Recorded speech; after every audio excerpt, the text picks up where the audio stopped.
여러분 안녕하십니까? 코스피가 지지부진한 흐름을 이어가면서 장중에 3,900대 초반까지 밀렸습니다. 반면에 그동안 상대적으로 소외됐던 코스닥에 불이 붙으면서 3% 넘는 급등세를 보이고 있습니다. 배경이 뭔지 짚어보겠습니다. 이정민 기자. 네, 이정민입니다. 네, 일단 코스피 흐름과 함께 주요 종목들 상황 짚어보죠. 네, 우선 코스피는 어제보다 1% 넘게 떨어진 3,920선 중반에서 거래되고 있습니다. 기관과 개인이 1조 5천억 원 순매수 중이지만 외국인이 1조 5천억 원 매도 폭탄을 던지면서 지수가 크게 떨어졌습니다. 3,990선 중반에 출발한 코스피는 뚜렷한 하락 요인은 없지만 차익 실현 매물의 하락세를 보이고 있습니다. 시총 상위주 대부분 파란불이 들어왔는데 반도체 랠리를 펼치던 삼성전자가 2% 넘게 떨어져 10만 1,000원 선 초반에, SK하이닉스도 2% 넘게 내린 53만 2천 원에 거래 중입니다. LG에너지솔루션은 6% 넘게 크게 떨어져 41만 원 선을 내줬습니다. 네, 반면에 주목할 만한 게 코스닥입니다. 최근까지는 코스피와 함께 오르거나 혹은 코스피만 오르고 코스닥은 오히려 떨어지는 경우가 더 흔했는데 오늘은 왜 코스닥이 오르는 겁니까? 네, 우선 코스닥은 어제보다 3% 넘게 올라 910선을 회복했습니다. 외국인과 기관이 1조 원 가까이 사들이면서 지수를 견인하고 있는데요. 정부가 코스닥 시장 활성화 정책을 발표할 거라는 전망이 나오면서 코스피 대비 큰 폭으로 상승하는 중입니다. 코스닥 상위 2개 종목을 보면 바이오주인 알테오젠은 2.1% 오른 53만 2천 원에, 2차 전지 관련주인 에코프로비엠도 2.1% 올라 15만 원 선에 거래 중입니다. 달러원 환율은 어제보다 3원 90전 오른 1,466원 60전에 거래되고 있습니다. SBS 비즈 이정민입니다. 이어서 금융시장에 막대한 영향을 끼치던 정책 관련 변수들 연달아 짚어보겠습니다. 여야가 배당소득 분리과세의 최고 세율을 25%로 낮추고 50억 원 소득 초과 구간에만 30% 세율을 적용하는 안에 사실상 합의했습니다. 초고배당에 대한 형평성 논란을 반영해서 고액 구간을 따로 신설한 것으로 내년부터 바로 시행될 전망입니다. 지용배 기자. 네, 지웅배입니다. 어떻게 합의됐습니까? 네, 오늘 오전 국회 기획재정위원회 여야 간사가 회의를 열고 배당소득 분리과세 조정안에 합의했습니다. 여야는 배당 3억 원 이상 구간을 둘로 나눴는데요. 50억 원을 기준으로 그 이하 구간은 기존 협상안인 25%, 초과 구간은 30%로 합의했습니다. 당초 당정은 3억 원 초과는 구분 없이 25%로 의견을 모았으나 부자감세라는 비판이 거세지며 절충안을 마련했다는 설명입니다. 기재위 여당 간사인 더불어민주당 정태호 의원은 과세 형평성 차원에서 50억 원 초과 세율 30% 구간을 새로 만들었다고 말했습니다. 법 적용 시점은 내년부터고요. 대상 기업의 경우 배당 성향이 25% 이상이면서 직전 3년 평균보다 배당이 5% 이상 늘어난 기업에서 뒷부분이 수정돼 전년 대비 배당이 10% 이상 늘어난 기업으로 조건이 강화됐습니다.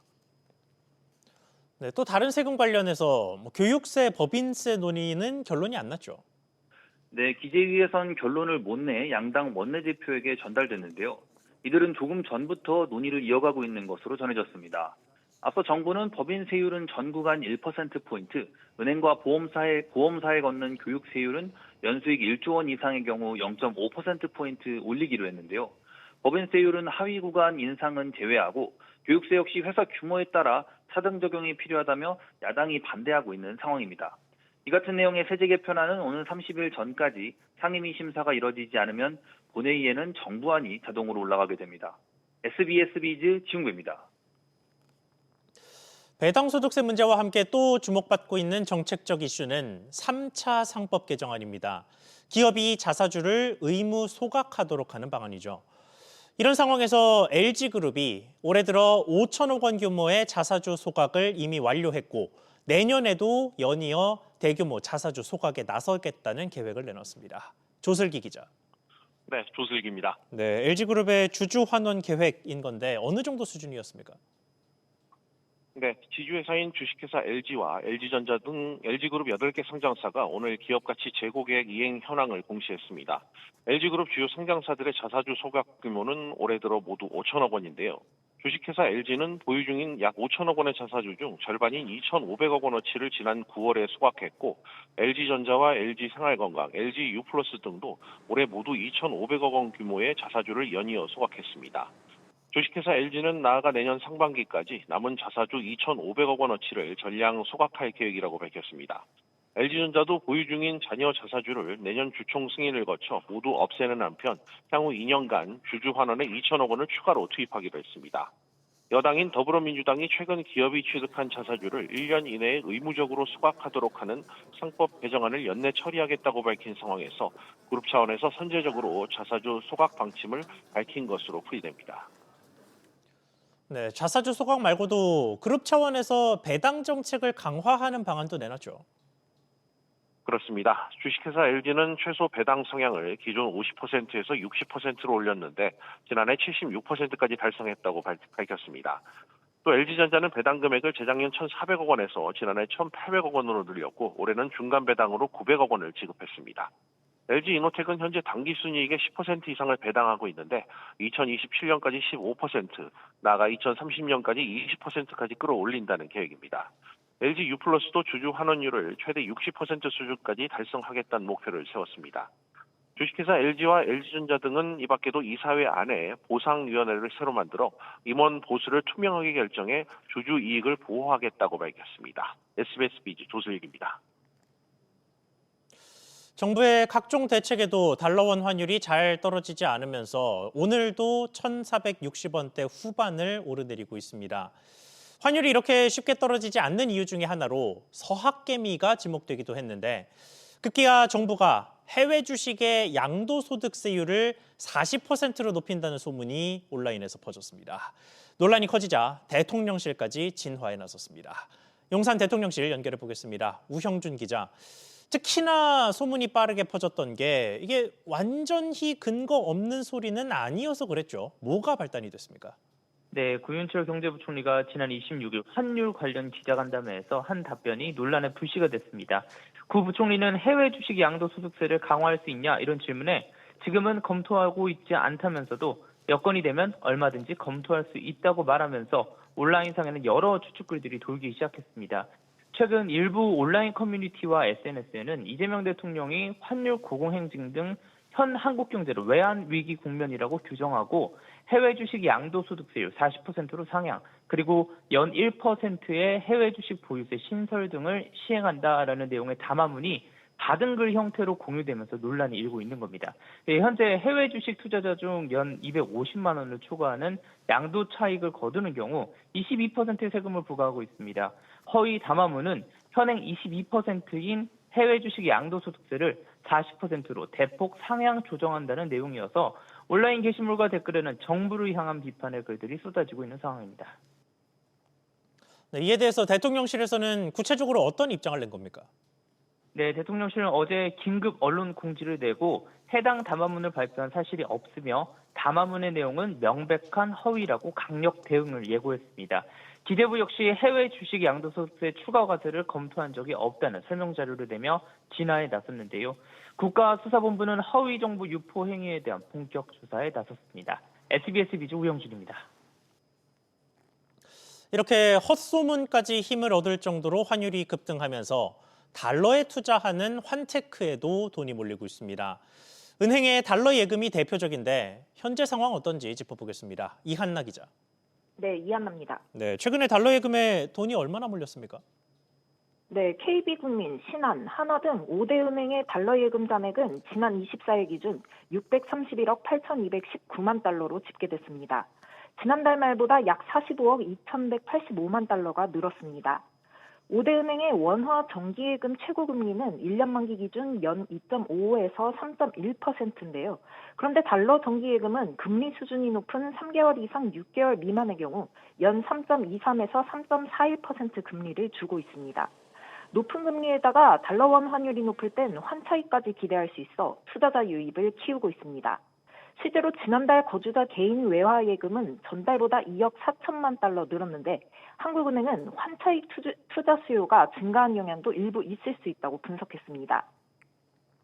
네, 그러니까 지난달 수치는 전체 공식 예금이고 이번 달은 대형 은행만 집계한 건데도 이번 달의 증가세가 훨씬 컸네요.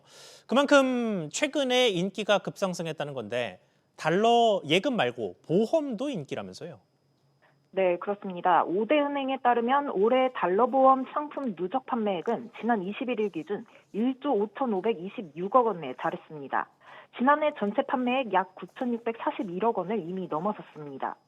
달러보험은 매달 보험료 납입과 보험료 수령 모두 달러로 이뤄집니다.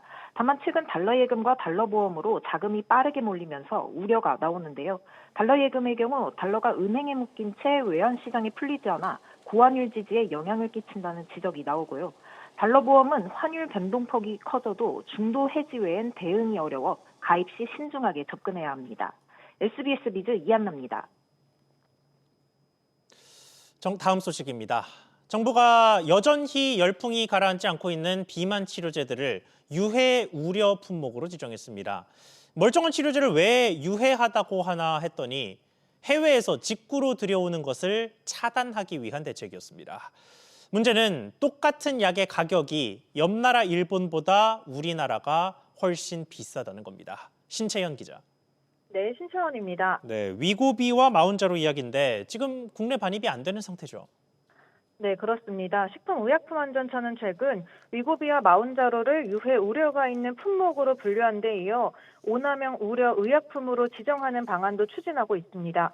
이에 따라 공항세관은 입국 통관 과정에서 해외에서 사온 비만약의 반입을 금지하고 택배를 통한 해외 직구 비만약도 차단하고 있습니다. 세관에 유치된 비만약을 돌려달라는 민원이 쇄도하면서 세관이 고역을 치르고 있는 상황인데요. 세관은 의사의 처방이 필요하다는 소견서를 지참하는 등 일부 경우에 한해 비만약을 돌려주고 있습니다. 네, 그런데 해외보다 우리나라 약값 부담이 훨씬 크다면서요? 네, 그렇습니다. 위고비와 마운자로 모두 건강보험이 적용되지 않아 환자 본인이 전액 부담해야 하는데요. 한 달에 30만 원에서 50만 원 선에 달합니다. 그마저도 수요가 많아 구하기 어렵다 보니 가까운 일본에서 처방받아 구매해오는 소비자들이 적지 않습니다. 국회 국민동의청원에 마운자로 국내 약가 정상화를 요구하는 글도 올라왔는데요. 한 청원인은 국내 가격이 일본보다 2.5배 비싸다며 건강권의 심각한 불평등이라고 주장했습니다. SBS 비즈 신채원입니다. 합성 니코틴을 규제하는 법안이 곧 국회를 통과하면 액상형 전자담배 가격이 지금 수준의 2배 넘게 오를 전망입니다. 세금 부담이 크게 늘어나는 만큼 소비자나 영세업계의 충격을 완화하기 위한 한시적 감면책을 정부가 검토하고 있는데 그 폭이 관건입니다. 정윤영 기자. 네, 정윤영입니다. 네, 일단 액상형 전자담배 가격이 오를 전망이라고요. 그렇습니다. 관련 법안이 다음 달 국회 본회의를 통과하면 준비기간 4개월을 거쳐 시행될 예정인데요. 천연 니코틴 액상에는 1ml당 1,799원의 세금이 붙는데요. 현재 과세 대상에서 제외돼 있는 합성 니코틴 액상에도 동일한 기준이 적용되면 30ml 평균 2만 원에서 3만 원대에 판매하던 제품이 7, 8만 원대까지 오를 것으로 예상됩니다. 업계에서는 액상형 전자담배 30ml를 일반 관련 담배 약 10갑 정도 용량으로 보고 있는데요. 단순 계산하면 일반 담배 10갑은 4만 원대, 비슷한 양의 액상형 전자담배는 그 2배인 8만 원대인 겁니다. 때문에 업계에선 세금 부담 급증으로 영업 자체가 힘들어질 것이라며 불만을 토로하고 있습니다. 이에 대해서 정부는 뭐라고 합니까? 해당 법안의 부대 의견에 이 법이 시행될 때 세금 부담을 한시적으로 낮추자는 내용이 포함돼 있어 정부도 관련 내용을 검토하고 있는데요. 담배에는 개별 소비세, 담배 소비세, 지방교육세 등의 세금이 붙는데 각각 소관 부처가 다릅니다. 개별 소비세를 2년간 50% 감면하는 내용의 법안은 이미 여당에서 발의돼 국회 기획재정위원회와 담당 부처인 기획재정부에서 논의 중이고요. 행정안전부도 담배 소비세와 지방교육세 한시 감면을 의원 입법으로 내는 방안을 계획하고 있습니다. 이 경우 30ml 2, 3만 원대인 제품에 3만 원 넘는 세금이 붙으면서 5, 6만 원대가 되는데요. 일반 담배와 비교하면 약 1.5배 가까이 될 전망입니다. 관련 업계에선 일시적 감면만으로는 부족하다며 1ml당 1,799원 수준의 세금을 300원 이하로 낮추거나 담배 과세 체계를 종량세에서 종가세로 변경해야 한다고 주장하고 있습니다. SBS 비즈 정윤영입니다. 국민연금공단이 지난 7월 기준으로 연금 받는 분들의 수치를 최신화했습니다. 전체적으로는 여전히 최저생계비보다도 수령액이 적었지만 일정 조건을 채우면 평균이 100만 원 이상, 최고 300만 원 이상까지도 수령액이 올랐습니다. 조건이 뭐였는지 알아보겠습니다. 최윤하 기자. 일단 최고 수령액이 얼마였습니까? 네, 국민연금공단에 따르면 현재 월 최고 수령액은 318만 5천 원이 조금 넘습니다. 용돈 수준을 넘어 실질적인 노후 생활비로서 기능할 수 있는 액수인데요. 연기연금 신청이나 장기 가입 등을 통해 연금액을 불린 결과로 풀이됩니다. 국민연금은 가입 기간과 납부 액수에 비례해 수령액이 결정되는 구조인데요. 결국 꾸준히 20년 이상 직장 생활이나 지역 가입을 유지하며 보험료를 납부한 경우 받는 연금액도 높아진다는 겁니다. 네, 그러니까 장기적으로 꾸준히 내는 게 고액 연금을 받는 비결이라는 건데 현실적으로 대부분의 서민들에겐 쉽지 않은 일이잖아요. 그렇습니다. 전체 연금 수급자의 월 평균 수령액은 68만 원이 채 안 됩니다. 다만 20년 이상 꾸준히 납부한 경우 이보다 2배 정도 많은 월 평균 112만 원을 받고 있습니다. 전문가들은 연금 납부를 세금이 아닌 투자로 인식해야 한다고 말하는데요. 가입 기간을 늘리기 위한 크레딧 제도나 추후 납부 제도 등을 적극 활용하는 일종의 연금 재테크 전략도 필요하다고 강조합니다. SBS 비즈 최윤아입니다. 흔히 악성 미분양으로 불리는 공사를 마친 뒤에도 분양을 못한 주택이 12년 만에 최대치로 늘었습니다. 서울에서는 부족한 공급에 집값이 뛰고 있지만 지방은 다른 세상 이야기로 양극화가 심화되고 있습니다. 신다미 기자, 일단 전국 상황 보고 서울로 가보겠습니다. 전국적으로 미분양 주택 얼마나 늘었습니까? 네, 지난달 전국 미분양 주택은 6만 9천 가구로 전달 대비 3.5% 늘었습니다. 그중 악성 미분양으로 불리는 준공후 미분양은 모두 2만 8,080 가구로 전달보다 3.1% 증가했는데요. 이 수치가 2만 8천 가구를 넘어선 건 지난 2013년 1월 이후 처음입니다. 준공후 미분양 물량 중 지방이 전체의 84.5%를 차지했는데요. 지역별로는 대구가 3,394가구로 전체 미분양의 약 12%를 차지했고 경남과 경북, 부산 순이었습니다. 또 전국에서 가장 높은 증가율을 보인 지역은 충남으로 전달보다 54.1% 늘었고 제주와 강원, 경북 순으로 늘어났습니다. 네, 그런데 서울의 아파트 거래량은 급증했다면서요? 네, 그렇습니다. 서울의 아파트 거래량은 전달보다 62.5% 늘었고 지난해 같은 달보다는 176% 뛰었는데요. 수도권 전체 아파트 거래량은 3만 1,220건으로 지난해보다 79.4% 늘었습니다. 전국 아파트 거래량이 지난해 같은 달 대비 31.3% 증가한 것과 비교하면 서울과 수도권 아파트 거래량은 높은 증가율을 보였는데요. 이는 10.15 부동산 대책 발표 전후로 막판 갭투자 수요 등이 몰린 영향으로 풀이됩니다. 한편 주택 공급 선행 지표인 인허가와 착공 물량은 줄었는데요. 지난달 수도권의 주택 인허가 물량은 14,078가구로 전달 대비 28.7% 줄었고 지방은 26,844가구로 같은 기간 48% 급감했습니다. SBS 비즈 신다입니다. 지난달 산업 생산이 5년 8개월 만에 가장 큰 감소폭을 기록했습니다. 국가데이터처가 발표한 10월 산업활동 동향에 따르면 지난달 전 산업 생산은 2.5% 감소했는데 전달 반도체 생산이 20% 급증한 데 따른 기저효과가 컸던 탓으로 풀이됩니다. 투자 지표도 기저효과로 부진했던 반면 소매 판매액 지수는 추석 효과로 3.5% 증가하면서 석 달 만에 증가세로 돌아섰습니다. 지난달 국세 수입은 41조 1천억 원으로 1년 전보다 2조 8천억 원 늘었습니다.